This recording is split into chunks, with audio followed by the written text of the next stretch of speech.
Listo, entonces vamos a hablar ahora, ya que sabemos un poquito de calidad, de cómo son las plantas de tratamiento de agua potable, en qué consisten, cuáles son los pasos. Bueno, entonces me imagino que esto ya lo han visto con el profesor, porque ustedes pues, han visto todo el sistema de acueducto, el alcantarillado.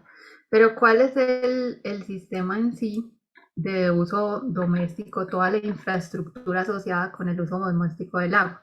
Lo primero es que tenemos una fuente que generalmente es una fuente superficial, pero no siempre. Nosotros, por ejemplo, los pueblos de la costa muchas veces no tienen tanta disponibilidad de agua superficial, entonces utilizan pozos, por ejemplo, el agua subterránea, o lugares, pues eso no pasa aquí en Colombia, pero hay lugares en el mundo que solamente tienen agua de mar. Entonces sacan, son lugares ricos que pueden sacar agua de mar, quitarle la sal y utilizarla para abastecer. Digamos que lo más normal es tener un agua, una fuente superficial, entonces ustedes le hacen un sistema de captación, yo me imagino que lo vieron con el profesor Gabriel. Luego hay una tubería de aducción que lleva el agua al desarenador. Ese es el primer tratamiento que se le hace al agua, que es eliminarle todas las arenas, como lo más fácil, que es el material inerte. Luego hay una red de conducción que la lleva a la planta de potabilizadora, que ustedes llegaron acá, me imagino en el curso. Ah, bueno, no. Ustedes llegaron hasta el alcantarillado, pero no se metieron acá. O sea, ¿qué pasa dentro de la planta? Luego de la planta, entonces sale el agua al tanque de almacenamiento, luego se distribuye en la red de distribución. Tenemos entonces el uso del agua, entonces la usamos para lo que ya vimos, tenemos diferentes usos, y luego va a la red de alcantarillado.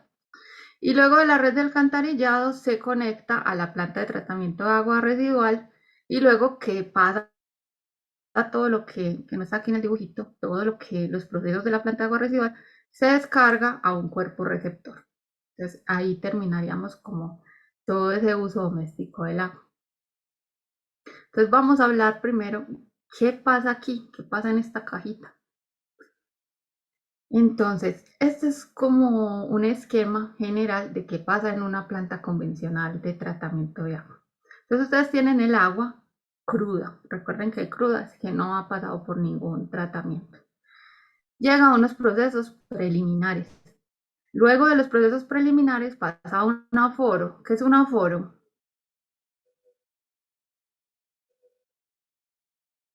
Como un lugar donde se almacena, ¿no? Eso sí, aforo no. ¿Quién da más? ¿Quién dice El otra aforo cosa? no es como un límite, Un límite, ¿cómo así? pues de cantidad de metros cúbicos, por ejemplo, en este caso de agua. Ah, por ahí vamos, más o menos.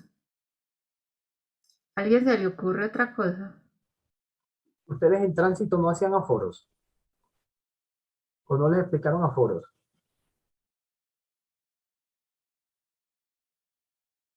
Pero es que será una lectiva. Ah, Manuela por ahí lo dijo, claro, Manuela está nosotros habíamos hablado de eso. donde se calcula el agua que pasa por un tiempo. Eso, Manuela, muy bien. Pero Natalia también tenía medio la idea. O sea, un aforo es medir el caudal que está entrando. Entonces, ustedes no solamente hacen aforos en plantas de tratamiento, ustedes también hacen aforos de corrientes, por ejemplo, para saber qué caudal está pasando por este río o por el otro, ¿cierto? Entonces, el aforo, recuérdenlo siempre que es una medición de caudal. Entonces, uno primero tiene que saber cuánto está entrando a la planta. Luego que entra, se le hace una dosificación de sustancias químicas generalmente. Pasa por un proceso que se llama mezcla rápida.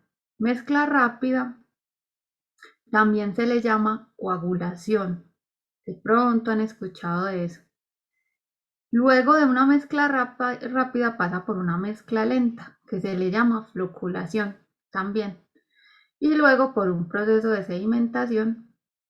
Y luego que todas las partículas se logran sedimentar, se pasa por un proceso de filtración. Y luego que uno lo filtra, lo lleva a una desinfección, que ahí es como la parte final donde ya van a eliminar como todos los patógenos que no se pudieron eliminar acá.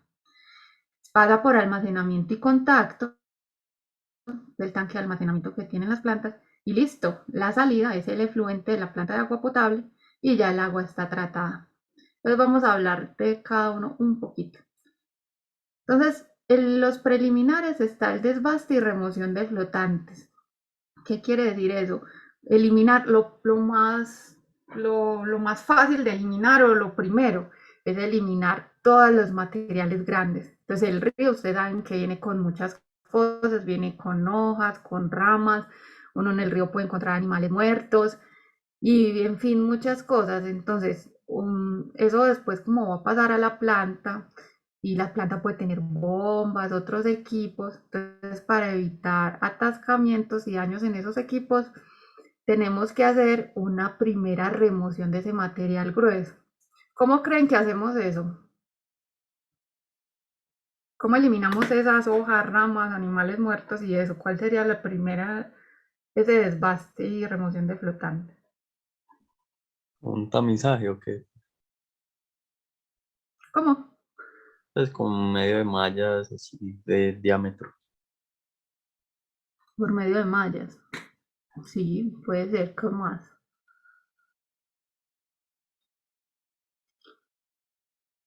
Ustedes diseñaron acá la captación, ¿cierto? En el curso.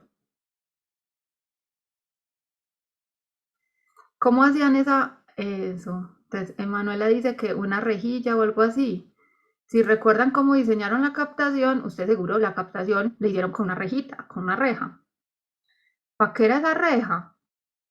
Para poder retener ahí esos materiales gruesos. Entonces hay plantas de agua potable que en la planta tienen otras rejas, otras no le ponen más porque ya en la captación ya tienen, o sea, uno capta con una reja casi siempre, pues, o lo más tradicional. Entonces ahí se elimina ese material flotante, bueno, las cosas más grandes.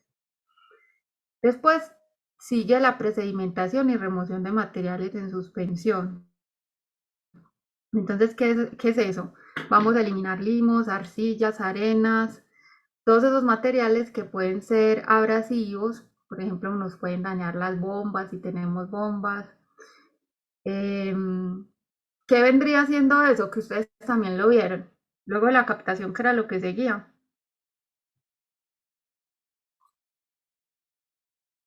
El desarenador. El desarenador.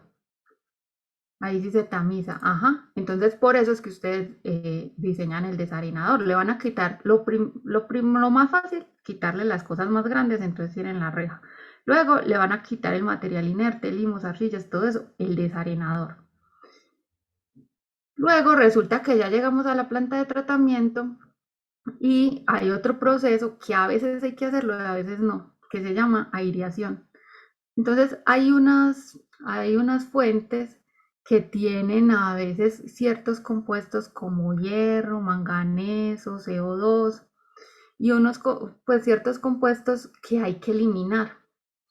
Por ejemplo, de pronto se acuerdan que hubo hace como 1 año y medio, 2 años, en Medellín, en alguna región de Medellín o en el sur del Valle de Aburrá, empezó a salir el agua como con un color amarillento del agua del acueducto normal de PM. ¿Sí las tocó? No pasó en todo Medellín, solamente en unas partes. No, a mí no. Yo sí lo escuché, pero yo sí lo escuché. ¿Sí lo escuchaste? Sí, por ejemplo, en mi casa pasó y toda la gente ahí mismo empezó a comprar agua embotellada porque no se tomaban eso. Incluso EPM salió diciendo que eso no era ningún problema, que el agua todavía era potable, que la consumieran así, pues y la gente, eso es uno de los factores, la estética, el color, todo eso, eso es muy importante porque la gente no se toma agua de diferentes colores, la tiene que ver clarita, a pesar que eso no le vaya a afectar la salud. Entonces resulta que por unos procesos que hubo en uno de los embalses, por el calor y cambios de temperatura, se dio liberación de hierro y de manganeso en el embalse, creo que fue en el embalse de la Fe. Y La planta de PM no estaba diseñada para remover hierro y manganeso, entonces pasaba el agua del embalse por toda la planta y como no tenía un proceso de oxidación ni por medio de aireación ni por medio de un químico, no se le estaba eliminando estos compuestos. Estos compuestos le dan color al agua, pero no son dañinos para la salud. Por eso es que PM decía, no, tranquila, se le pueden tomar, pero un agua amarilla nadie se la tomaba. Entonces, eso hay que eliminarlo del agua. Si la tiene y se hace con un proceso de aireación, pues de lo más sencillo. Y luego de eso sigue el aforo. Entonces, el aforo, como les dije, es medir el caudal. Y es muy importante en las plantas de potabilización porque dependiendo de cuánta agua pase, es la cantidad de químicos que yo le tengo que aplicar. Entonces, aquí hay unos ejemplos. Estas son captaciones que ustedes pues ya lo han visto acá en el curso. Diferentes tipos pues de captación. Este es por ejemplo un desarenador.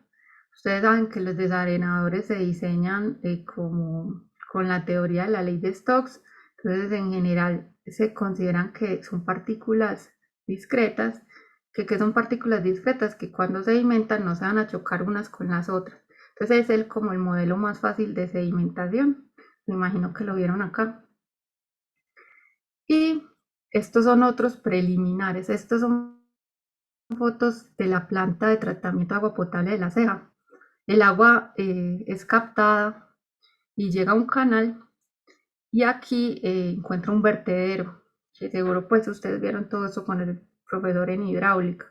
Entonces encuentra un vertedero acá y resulta que luego que pasa por el vertedero, miren que aquí se formó una turbulencia muy grande y aquí hay un tubito. Entonces resulta que en ese tubito se va pasando una sustancia que se llama sulfato de aluminio y a ese sulfato de aluminio se le llama coagulante.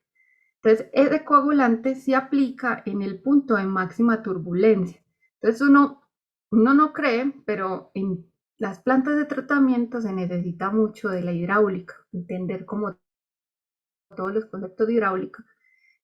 ¿Por qué? Porque resulta que uno aprovecha esa energía que genera ese resalto, esta turbulencia que hay aquí, y eso lo utiliza uno para mezclar esa sustancia química. Entonces, este tubito tiene que ir en el punto de máxima turbulencia para hacer un proceso como óptimo. También a veces tienen unas cosas que se llaman cámaras de aquietamiento. Entonces, como el agua, después del desarenador, puede venir con mucha energía, se hace como una caja acá, y a esto se le hace una pared con orificios. Entonces, este sistema así me permite aquietar, como el nombre lo dice, la energía con la que viene el agua. Entonces, el agua pasa acá y después llega al canal de entrada. Entonces, esto me permite que cuando llegue al vertedero, en los vertederos hay generalmente una reglita y uno mide la altura del agua antes del vertedero y el vertedero me permite medir caudales. Entonces, a veces es como la forma más sencilla de medir el caudal que entra a la planta. A veces son vertederos o a veces son otras estructuras que de pronto lo hablaron en hidráulica o acá, no sé, que se llaman canaletas parches, que creo que tengo una fotico por ahí más adelante. Y el aireador, miren cómo es un aireador. Un aireador es más o menos como este. Se lleva el agua son como unas bandejas, pues esta es una forma. Son unas bandejas y el agua entra por la parte de arriba y en cada una de las bandejas hay huequitos. Entonces el agua pasa de bandeja en bandeja y se va aireando. Y cuando se va aireando van pasando unos procesos químicos que hacen que se precipite ese hierro y ese manganeso y entonces de esa forma se elimina del agua, queda aquí como retenido en las bandejas y luego ya pasa al siguiente tratamiento. Esos son los aireadores, no están en todas las plantas, solamente en algunas. O sea, uno diseña cada planta dependiendo de la calidad que tenga el agua que usted va, pues que usted va a potabilizar. Bueno, los siguientes procesos, entonces recuerden que íbamos en preliminares. Luego de preliminares sigue clarificación. Entonces la clarificación, ¿qué es? Lo primero es coagulación y floculación. Entonces resulta, no sé si se acuerdan que ahorita les mencioné que hay unos sólidos muy pequeñitos que se llaman coloides. los coloides son muy difíciles de eliminar por sedimentación. O sea, si ustedes se recuerdan cómo diseñaban el desarenador, ustedes lo que suponen es que ustedes con cierta área y con cierto tamaño de partícula, esas partículas se pueden eliminar en el desarenador por efecto gravitacional, o sea, caen, se sedimentan. Pero hay partículas como los coloides que son tan chiquitas que por mucho que usted la deje ahí, no se va a sedimentar nunca. Y nosotros en el agua potable necesitamos que esos coloides no estén. Entonces, ¿cómo hago yo para eliminar esos coloides del agua? Entonces resulta que existen esos procesos de coagulación, floculación. Entonces, lo que permite eso, la coagulación, es la que yo les dije que se llama mezcla rápida. Entonces, usted llega y le echa un coagulante, se llaman así, al agua, que es una sustancia química, y la mezcla rápido. ¿Cómo la mezcla rápido? Utilizando ese vertedero que les mostré acá. Y cuando la mezcla, hace que se desestabilicen las partículas. Y luego, con una mezcla lenta que se llama floculación, permite que esas partículas que ya tienen a su alrededor el químico se puedan unir unas con otras, de tal manera que se forme una partícula mucho más grande que le llamamos floco o flóculo. Y esa partícula mucho más grande, cuando se logra formar, luego sí la podemos sedimentar. Entonces, por eso es que tenemos coagulación y floculación y luego sedimentación. Entonces, en la sedimentación, simplemente esos flóculos que se formaron acá se eliminan del agua por efectos gravitacionales. Y esas sustancias son las que le dan color y turbidez al agua. Y finalmente, bueno, no, esta no es la última, la casi última es la filtración. Entonces ya yo hice todo eso, aglomeré las partículas, luego las sedimenté, luego yo digo, bueno, no, ahí no se ha eliminado todo, pueden haber partículas que aún no se me eliminen, entonces la tengo que pasar por un filtro. En el filtro eliminamos color y turbiedad, eliminamos ciertos microorganismos, es verdad que eliminamos microorganismos, pero no queda ya del todo potable. Después del filtro tenemos que pasar por un proceso que se llama desinfección. Entonces ahí sí terminamos de matar todo lo que no eliminamos en las otras. Eliminamos virus, otras bacterias y adicionalmente aseguramos unos niveles residuales de desinfectantes para que luego no se vaya a volver a contaminar el agua que tratamos.